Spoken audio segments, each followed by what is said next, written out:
Menimcha hammasi tayyor.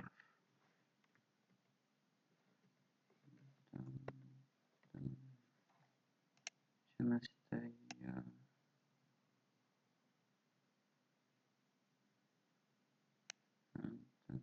To'g'rilab olsam.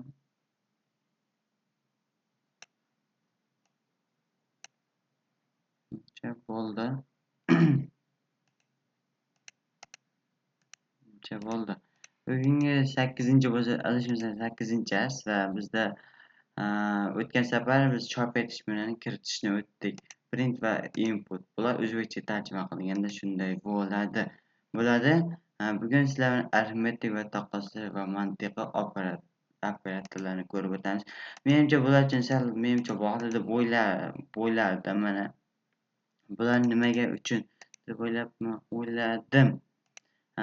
Birinchi masalan shartlar va bu haqida men infold ko'proq haqida ma'lumot bajarib bu haqida ko'proq mana birinchi chop etish uchun ko'proq amallar masalalar va har xil mashqlar bajarish kerak deb o'ylardim.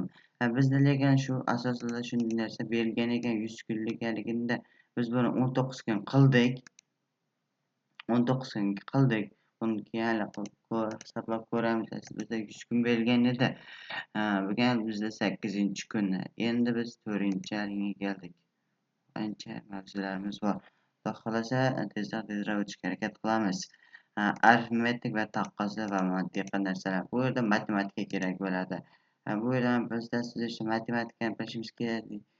Shart emas, bu yerda matematikani birga o'rganishingiz mumkin. Men bu yerda ChatGPTdan tayyor sun'iy intellekt tayyorlab ko'rgan edim. Kezib qolibdi. Quyidagi Python arifmetik taqqosli mantiqiy logik operatorlar juda sodda qilib tushuntirilgan. Arifmetik operatorlar matematik amallardir bu. Arifmetik operatorlar. Mana bu arifmetik. Qo'shish, ayirish, bo'lish, ko'paytirish, bo'lish,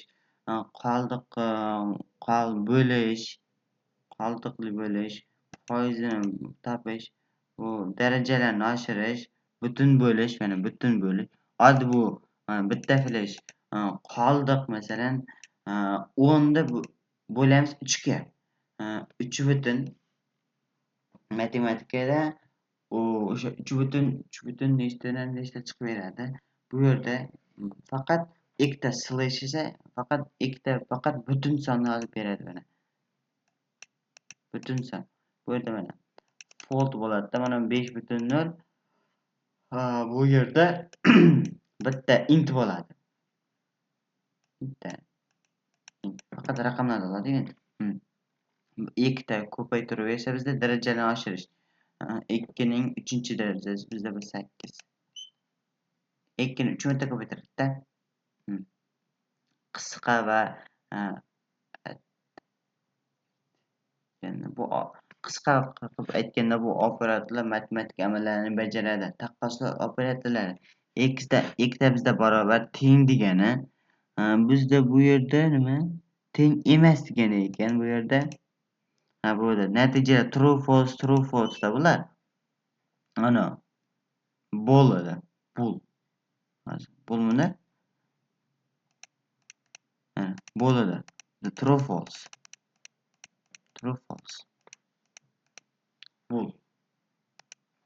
Bu yerda o'sha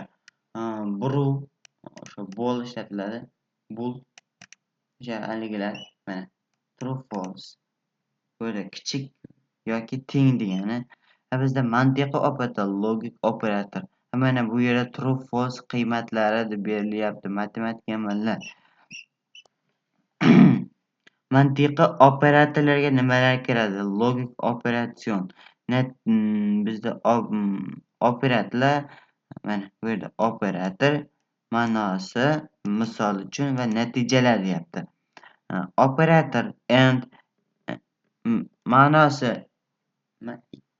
ikkalasi true bo'lsa true bo'ladi. And ikkalasi true bo'lsa true bo'lar ekan. Misol uchun true and false bo'lar ekan. Bu yerda natijasi or hech bo'lmasa bitta true. That's true. true or false true bo'lar ekan. Bizda or ishlatilganda true, and ishlatilganda false ishlatilar ekan. Not esa mantiqiy qiymatni teskarisi. Not true false. Mantiqiy qiymatni teskarisi bizda true false bo'lar ekan.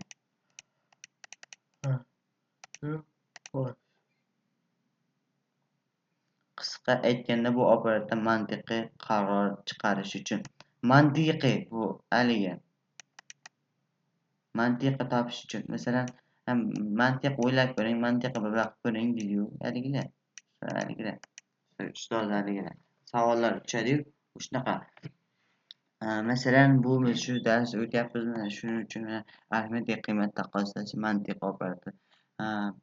Pythonda bu nima? YouTube'dan ham qidirib ko'rishlaring mumkin. Bu yerda qisqa qilib tushuntirilyapti. Bu yerda nima o'sha mantiq operator nima bajariladi, shunaqa deb keltirilyapti bu yerda. Kichik misollar.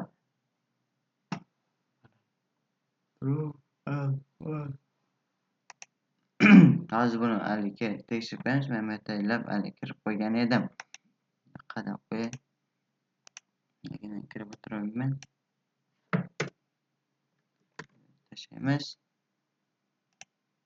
Avtomatik. Bizda mana true bo'lyapti. Nimaga bu yerda avtomatik menda javoblarni haligi berilmadi? Masalan, mana 10 bizda bu katta kichikligini belgilayapti. Mana ichida print ichida mana bu kattami, bu kichikmi deb javob berilyapti bu ichida. Not at what. Bundan kattami, bundan kichikmi deb savol beryapti. True false. To'g'ri.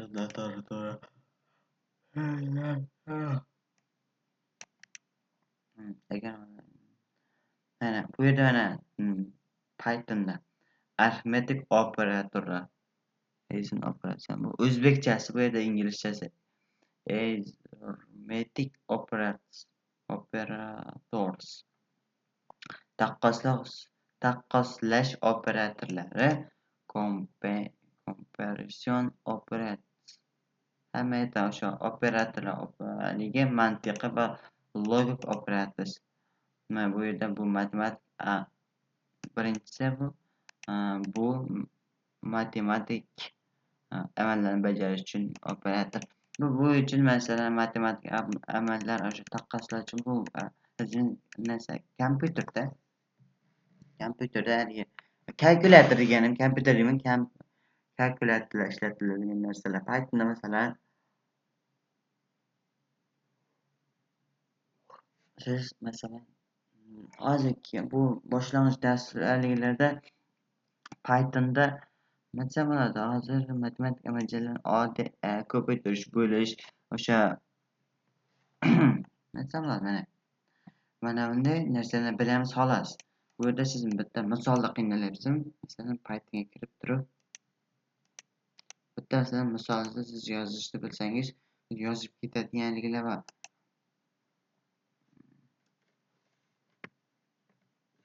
Shunda misolni yozadi.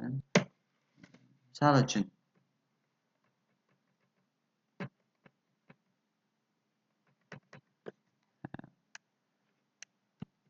oddiy misol mana. Teng 47 9 print y plus